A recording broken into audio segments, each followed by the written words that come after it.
When I was younger, I used to think that the race is against everybody else. The race is against maybe people in your sector. The race is maybe against people your age. And as I get older, I come to realize the race isn't against others. The race is actually between our own two ears and what we think of ourselves.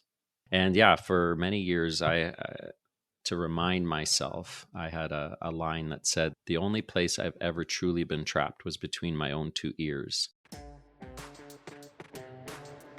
Hi, I'm Whitney. And I'm Greg. Welcome to the Unblock Yourself podcast. Too many of us are stuck on autopilot. We're following a path that seems like it wasn't our choice, leaving us feeling stuck even when life looks good on the outside. In each episode, we sit down with people who escaped autopilot and are unblocked. They share the stories about what they're doing now and what they did to get there. You'll leave feeling inspired by the stories you hear, but more importantly, you'll have real tactical steps to get unblocked in your own life. John is someone Greg's known for a long time, back when Greg's late wife Allison was serving at House of Friendship. She was a key member of John's team, and they worked closely together at House of Friendship, or HOF for short, where John has been the executive director for the past 15 years. HOF is a nonprofit organization in our community that supports people experiencing poverty, addiction, homelessness, or food insecurity, with the ultimate vision of building a community where everyone can belong and thrive. What's cool about interviewing people we already know is that we get to dig a little deeper, ask questions we probably wouldn't ask during a casual dinner, especially when the kids are around. We loved this conversation with John. He opens up about growing up as an immigrant, coming from the wrong country at the wrong time, and what it was like to feel like he didn't belong. Those early experiences shaped his drive to do the work he does now, helping others feel seen, supported, and have a true sense of belonging. John's honest, thoughtful, and full of reminders that even the strongest leaders are carrying things that you can't always see. His life is all about serving others, and he shares a concept that's called the 3 S's that you don't want to miss. I've got to be honest, usually when Greg and John get together, there's a lot more chirping and banter between the two of them, but they kept it pretty polite for the podcast, mostly. We're excited for you to hear this one. Hope you enjoy this conversation with John Neufeld. John, you're a pretty big deal. We've got the opportunity to sit down with you today. We've known each other, you and I, John, for a long time. But the cool thing about this sort of format is we get to ask questions that I've never really dug into with you. And so I'm really appreciative that you took some time to join us for a conversation today. Honored to be here. Our lives have crossed paths due to some unusual and challenging situations. And I'm looking forward to this conversation with both of you. I've learned a lot from both Greg and Whitney, and honored to be part of this podcast. Well, thanks for joining. And so, John, as part of your role as executive director of a major nonprofit in our region, obviously you do a ton of public speaking. So in preparation for this conversation, we chatted 2 days ago now, and you had mentioned that you have sort of if you were live in person, you had a standard introduction that you would do, and it would involve a visual of a boy and a bike and a banana seat. So you mentioned that. Since this is audio and we don't have that visual, maybe you could kind of verbally paint us that picture and that introduction and tell us a bit about that kid. Yeah, I have this picture of myself as a 10-year-old, and I'm wearing a 3-piece brown suit. I look like my grandmother just gave me a bowl cut, which she actually might have in that moment. And I have this beautiful brand new bicycle, and it's not only that it has a banana seat, but it has like a rear view mirror. It has a front headlight. It's got rear signals. Like it was a big deal. And anyone that looks at that picture would think, this kid's got it all. Like he's got it all figured out. Its life is going to be grand. And the challenge with that picture is that it's a lie. I wasn't a happy kid at that point. And the reason behind that was I had immigrated a few years before to Canada, and I was from the wrong country at the wrong time. And so my first day on the playground, I was told that I was a piece of crap because of where I was from and the language I spoke. And I sort of got that message repeated throughout my childhood. And when you get that kind of messaging day in and day out as a kid about things you can't control and they don't make sense, that truly impacts you. And it's what's led me to do the kind of work that I do today. When I got to House of Friendship, we're a large not for profit. We serve over 40,000 people a year with food, housing, addiction treatment, community development work. And the people we serve all get that message every day. There's something wrong with you. You're a homeless bum. You're an addict. I don't like the country you're from, or the kids and youth we serve don't feel like they belong. And I get to do something about that together with, hundreds of my colleagues, volunteers, donors in our community. We get to rewrite the script and say, no, you do matter. You do belong. And so it's um, incredibly, I'm grateful for the work that I get to do as a result of my own story. John, I think the work that you do in the community is challenging work, it's hard work, um, but you always have this tendency to be upbeat and positive, and that's something that I've always admired about you in the time that we've known each other. But just to step back a little bit, we've known we've known each other, as we said, for a long time, and in that time we've navigated a lot of challenges together, and you've navigated a lot of challenges yourself.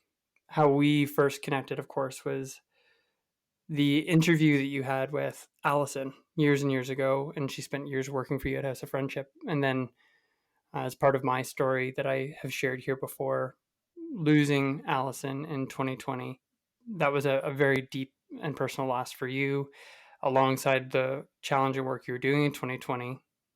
Further loss later that year with your dad, and then even more so that carrying on into 2023, where our community lost another leader who was very close to you in similar circumstances to Allison.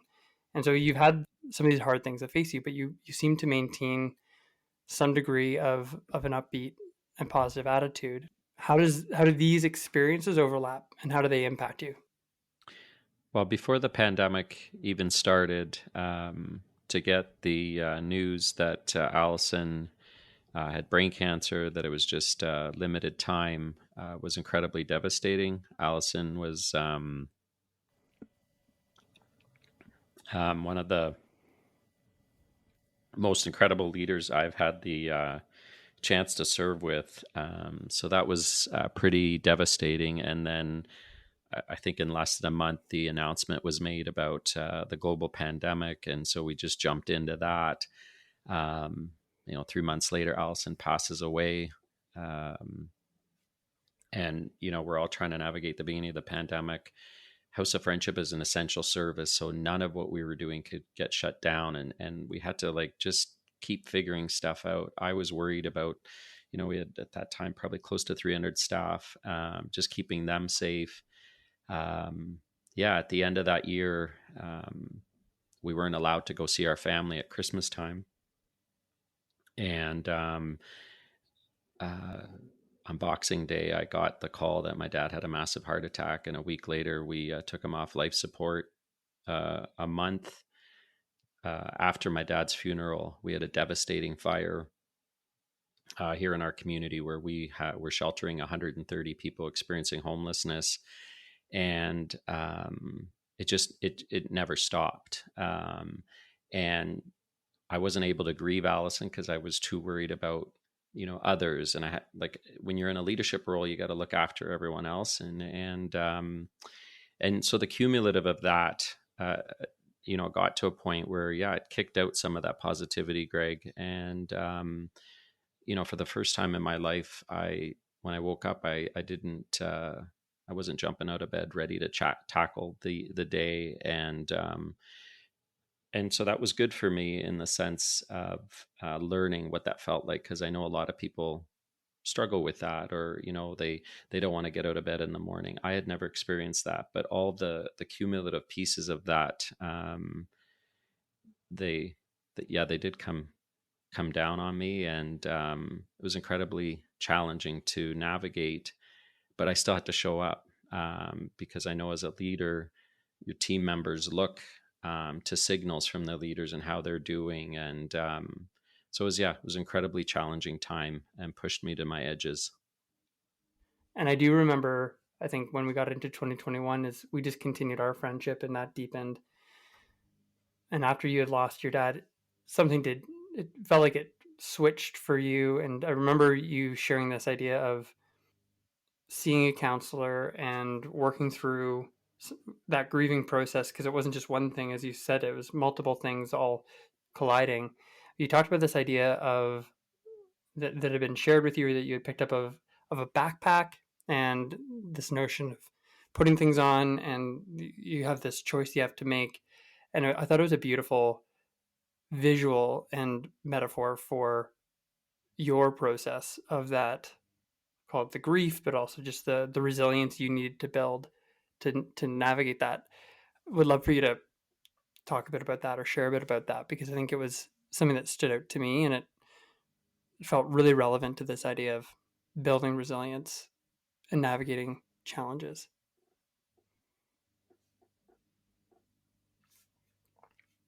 Yeah. Yeah, I think I thought I was reaching a breaking point, so I reached out to a therapist who was a grief counselor and was trying to work through all the different losses and grief. And she gave this beautiful metaphor of a backpack, and she said, as we go through life, all these different things that happen to us, I mean, they go in our backpack and they add some weight to it. And she said, you can't undo the fact that your dad passed away. Um, and so she said, but that what now you have in your backpack, it can either make you stronger or it can just kind of weigh you down. And then as I was kind of thinking about what like my dad meant to me, the relationship we had, uh, there was something about that visual that just really helped me. And I was like, no, I'm actually stronger as a result of being his son. um, what he taught me, what he learned. And I still grieved my dad, but instead of it weighing me down, it actually strengthened who I was. And because I know I'm a better person because of being his son and what he taught me, what he modeled for me. And so that was just a really helpful metaphor at that time for me, and gave me strength to kind of move forward in the midst of my own grieving and loss. Last thing on this, John, because I think you came through that experience and there was that growth.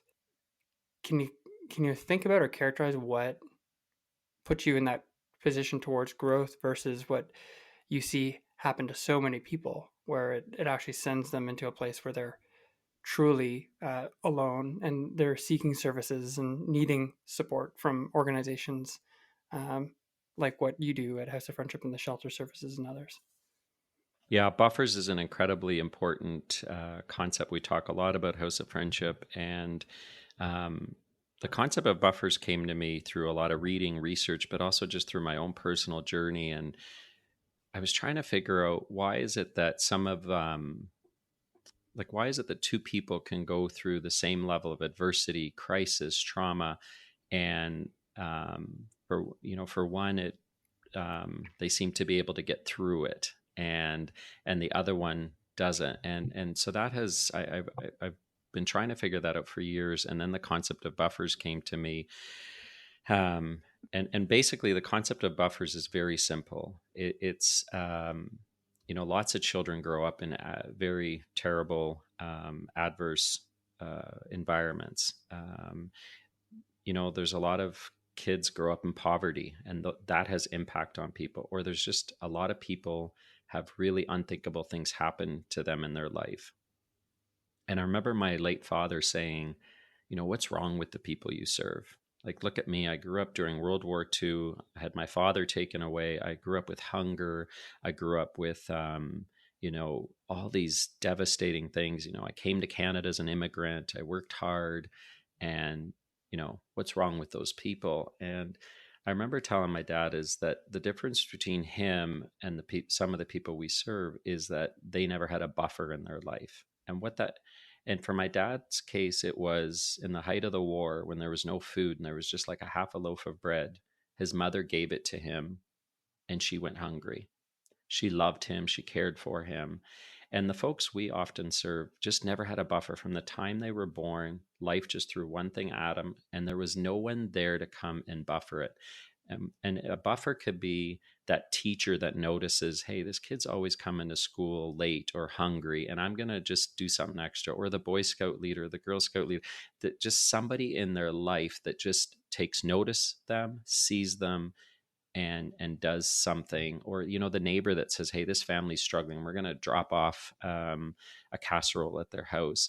And and that's so much of the difference between, there's lots of people who faced adversity. I had one individual come and visit us and said, I used to look down upon the people you serve. Like, I had an unthinkable childhood. I've had all these traumas, but look at me, I got this incredible job at the university, I'm in a stable relationship.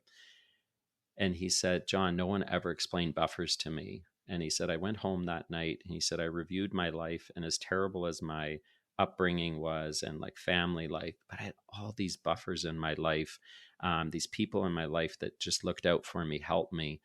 And so the concept of buffers is hugely important. And it's important for us as, in leadership roles too.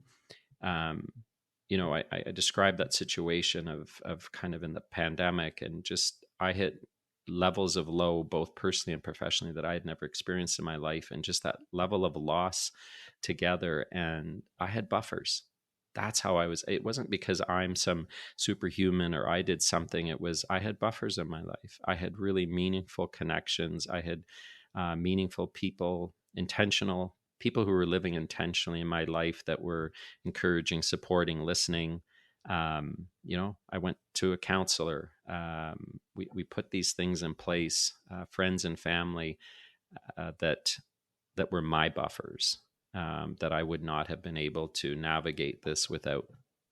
Yeah, that certainly resonates for me. I definitely had buffers in my life too that helped kind of shape who I am now at this stage of my life. So I can definitely relate to that.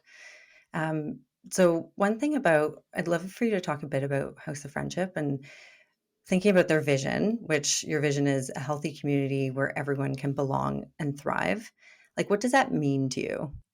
Whitney, it means on two levels. Number one, if you're a staff member at House of Friendship, that you can come as your whole self, who you are, your background, your experience, all that we ask that you bring your whole self, so that you can feel like you can belong.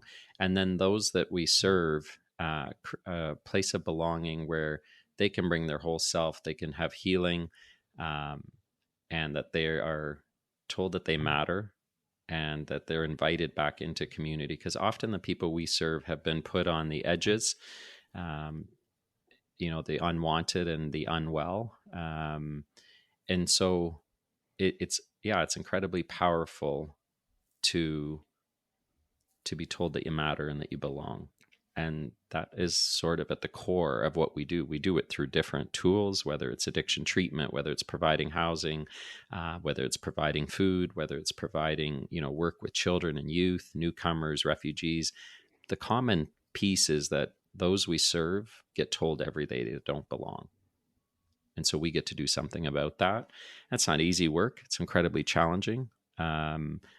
But when you do it with really good, passionate people, it's a lot of fun. The world around us is rapidly changing. Over the next 2 years, up to 60% of jobs are considered at risk of being replaced or significantly changed by AI. Now more than ever, the world needs more authenticity, more humanity, more you. That's exactly why we built Waypoint Retreat. But it's not your average retreat. This September, we're spending 3 days bringing together entrepreneurs, aspiring founders, creators, and changemakers to finally give their ideas the time and space they deserve. We'll hit pause and take a step back to enjoy the natural surroundings at a beautiful glamping resort just outside of Toronto. We'll get inspired to discover our inner rock stars and prioritize the legacy we want to leave behind. And the experience continues with 3 months of post support to help you take action. We're being intentional about who joins us. So if you've been carrying around an idea that you want to bring to life, we'd love to see you there. You can learn more at vienna-waits.com/retreat. Now back to the episode.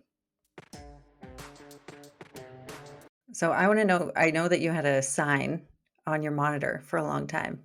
What was that sign on your monitor? When I was younger, I used to think that the race is against everybody else. The race is against maybe people in your sector. The race is maybe against people your age, or whatever that you were comparing to. And as I get older, I come to realize the race isn't against others. The race is actually between our own two ears and what we think of ourselves, how we make sense of the world.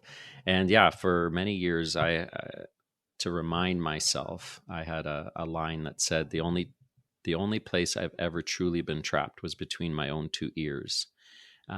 Just as a reminder of how many of the things that we get blocked in life are really between our own two ears, and that narrative that we have going. And so just wanted to constantly challenge that. And a lot of us in leadership, imposter syndrome, or just different messages we got when we were younger, how we view ourselves, can really block us in moving forward. Truly love that, John. The idea of feeling blocked and it feeling like it's something that is outside of you, but really it's just so much of it is personal, and it's the narratives that we tell ourselves. So you've been in leadership roles for 20 years. Much to my chagrin, you're showered in accolades. Top 40 under 40 in our community, even though I'm sure you were like 42 or 43 at the time. Honored as an alumni, like a prestigious alumni. I think the governor general, you got to shake their hand at some point in time. So you've done all these incredible things in your life of leadership. And so, what are some of the things that you have found useful as a leader to fight that battle between your two ears?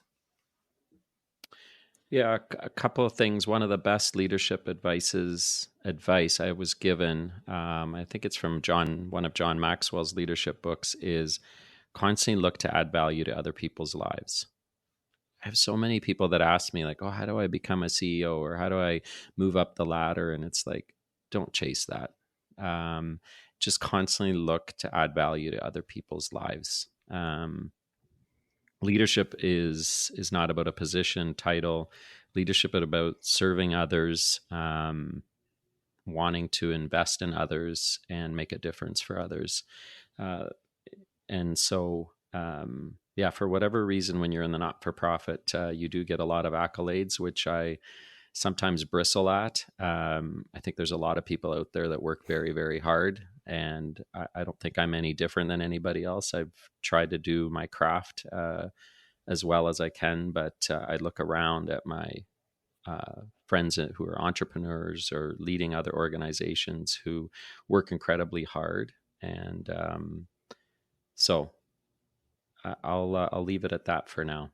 And I think, sorry, the other one, Greg, I was thinking about was we have to constantly feed ourselves as leaders, and through different learning, through conversations with others. We got to, continue to inspire ourselves, feed fuel our buckets so that we can give to others, because there are a lot of demands for those of us who are in leadership.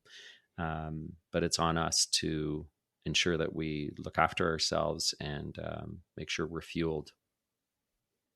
On that, you reminded me of something that we've talked about over the years, John, and you shared with Whitney and I the other day. I think there's a concept of three S's, something about not being afraid of your story. I'd love to have you share that, because it actually does tie nicely back to that kid with the banana seat bike not belonging. And you're doing this work now where it's all about helping others to belong. And there's something about your story that kind of ties those two pieces together really nicely. Well, there's actually three S's. You really botched it up, Greg. So why don't I help you correct that? So, um, yeah, the three S's are things I challenge folks, whether you're in leadership or not, just to consider. And the first one is story. Each one of us has a story. Know your story. And a lot of folks have some challenges in their story. There's some adversity in that story. And you have a choice to look at your story and say, wow, that was really hard. And, you know, woe is me? Or how do you turn some of those challenges in your life as part of what shapes you, what alerts you to things, what gives you some of that grit that you have? And if I didn't have some of the challenges early on in my life, I wouldn't be aware of what it's like for the people we serve, right? And so, what is it in that story that can fuel you to help others or do things for others? So I think pay attention to your story. Second, I talk about your strengths. Um, all of us have incredible strengths that we were given, and it takes time to figure them out. And there's lots of tools out there. We use Strengths Finder at House of Friendship so that we know everyone's top 5 strengths who serves at House of Friendship, what makes you awesome, and spending some time to understand what are your superpowers. And I think when you tap into your strengths, you can add value to others and you can be a gift to others. And then the last one is feed your spirit.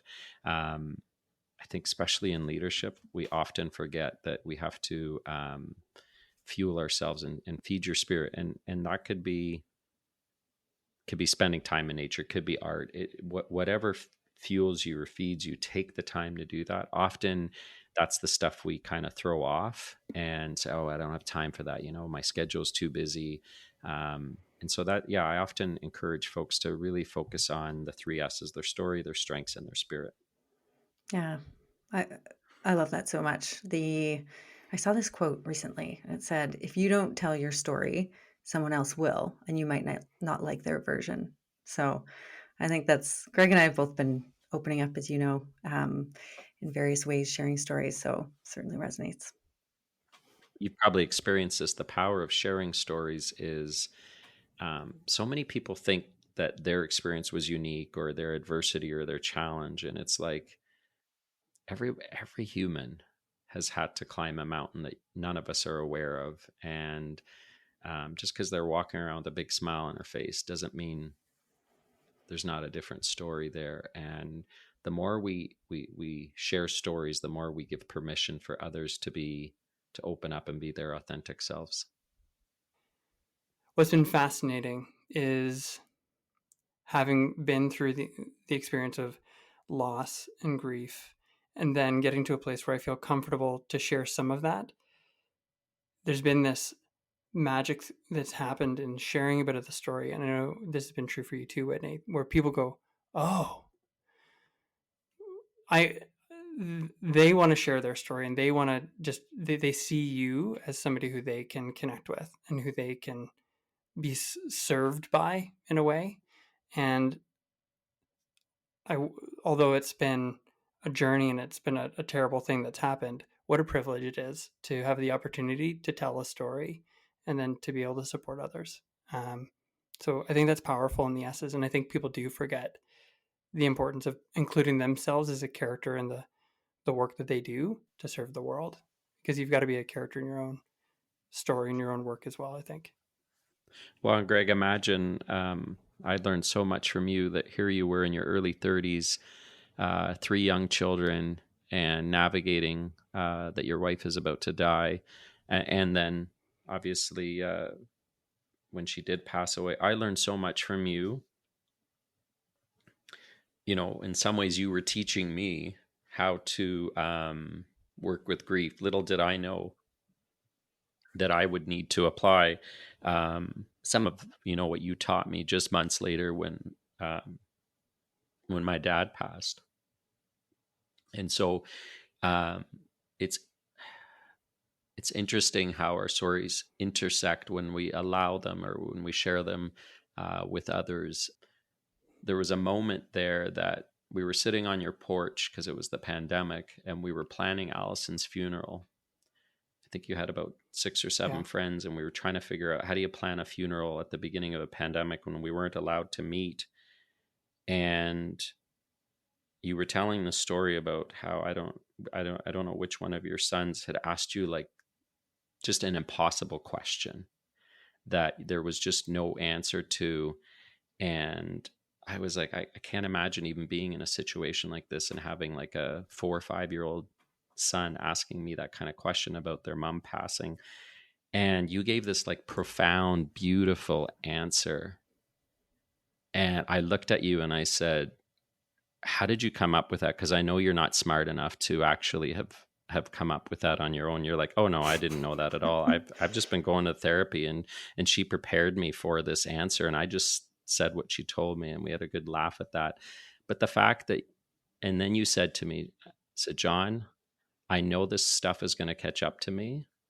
So that's why I reached out for help and I went to a counselor, because otherwise, if I was going to ignore this or bury this, like I knew it was going to get me. And so you were getting that help throughout. And yeah, that was one of the many things you taught me during that time period.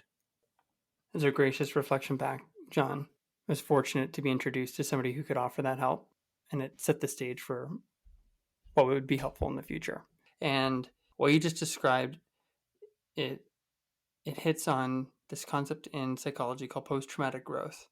And these two researchers coined it in the 90s and then published work around it from the University of North Virginia in 2004. And the notion that bad things happen to people is a universe. Like, we all know that that's life. Some people experience this growth from those bad things that happen in their lives. Why? And the two things that were foundational to the model of getting to a place where you can experience these 5 different dimensions of growth were the ability to process the hard thing, whether that's just through reflection or just sitting in it, navigating through it, being forced, like pushed through it as opposed to avoiding it. And the second was having a community of support, some sort of network of resources there that can facilitate the opportunity for you to experience the growth. And if you don't have some network that comes in and offers support, you're into post-traumatic stress and you're just stuck and you'll never get unstuck. The processing needs to happen to get to the growth. You two had asked me the other day, like how did you unblock, or what did you do? And I thought, I didn't do anything. And that's also part of the challenge, is there's these messages from all the self-help books and everything, like do this, do that, and it's like, and I got a feel for the person who's feeling blocked, because they're like, oh, maybe I'm not trying hard enough, or I'm not smart enough. And the reality is that unblocking actually happens through the environment you put yourself in, not your own willpower or any of that. And instead of working harder, like, yeah, reaching out to you guys and being part of one of those groups at Unblock, right? For me, it was, I got a personal trainer, I got a counselor, we got an executive coach at work. Like if I didn't have those 3 things in my environment, on top of a supportive, spouse and family and friends, there's no way I would have made out. I made it out of the last few years. But thanks to the environment, thanks to those people, yeah, I feel stronger than ever.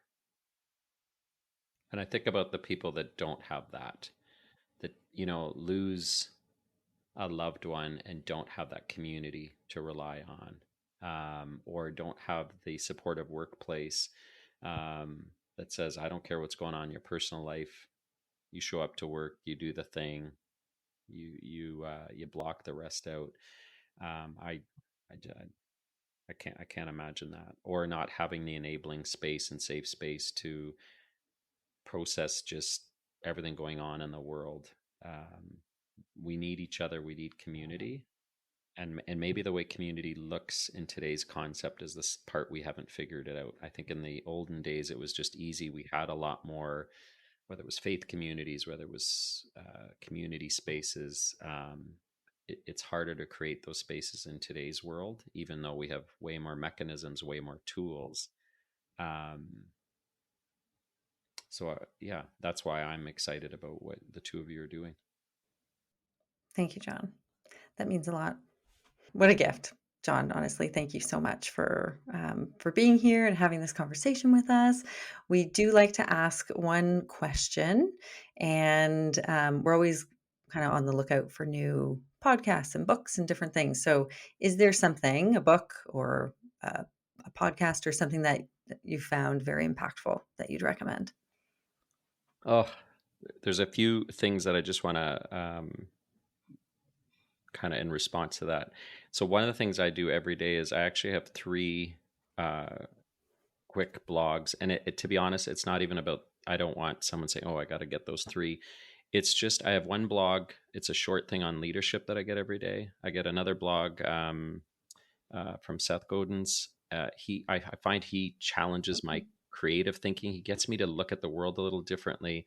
And then I get a third one, more of a spiritual part. And so, because I want those three parts of me activated every day.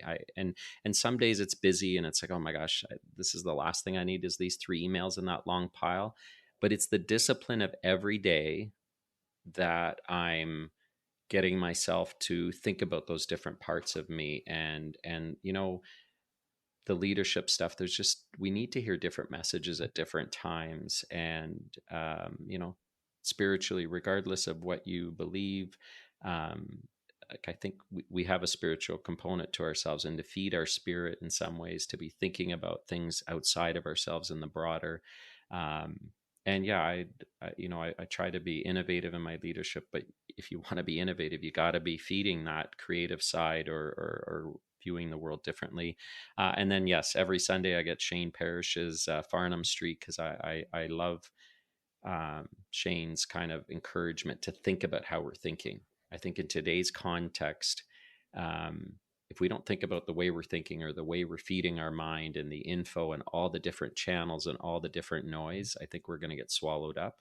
Our phones are a constant distraction. And I think to live intentionally, to get unblocked, I think one has to think about how they're thinking. And it's a weird concept. And then from a book's perspective, I'm a big Chip and Dan Heath fan. I have found their books very helpful. I think the practical examples they use in their books, and just the kinds of things that we all, change management, public speaking, decision making, like I love the way they bring social psychology in, to teach us these things that we can apply in our personal life daily, and also professionally in the things that we do. Yeah, we like Shane Parrish and Farnham Street and what he's got to share there. So that's a great one. All those are great recommendations. John, as we said at the beginning, you're a pretty big deal, and so having the opportunity to lock you down for, 45 minutes of time, send our gratitude to your team of handlers and let them know that we appreciate it. Truly, you are doing such important work in the community. I mean, it translates to, I think, our country as a whole. And so just so appreciative for you sharing your thoughts, making the time. And you really are a different kind of leader, not just in the nonprofit sector, but I think in the region and across the country. And just really grateful to know you and have you as a part of the conversation. So thank you for being here. Greg and Whitney, thank you so much with what you're doing with this, but also with Vienna Waits, and the risk that the two of you took for the sake of investing and inspiring others. I just have a lot of deep respect for that. I know I'm already learning lots from what you're putting out there, and I just hope it continues to grow and impact more people. Thank you for listening to the Unblock Yourself podcast. If you enjoyed this episode, please take a moment to follow and rate the podcast. Your ratings and feedback mean the world to us. We'd love to stay connected with you via our bi-weekly newsletter called The Vienna 5, where we share ideas and advice that we found helpful on our own journey to live with more intention. You can also find us on LinkedIn and Instagram. For those Gen Z listeners out there, no, we're not on TikTok. But if enough of you ask for it, we'll just have to do it at some point. The links to find us on social are in the show notes. The Unblock Yourself podcast is edited and produced by Bespoke Productions Hub. Thank you for being here.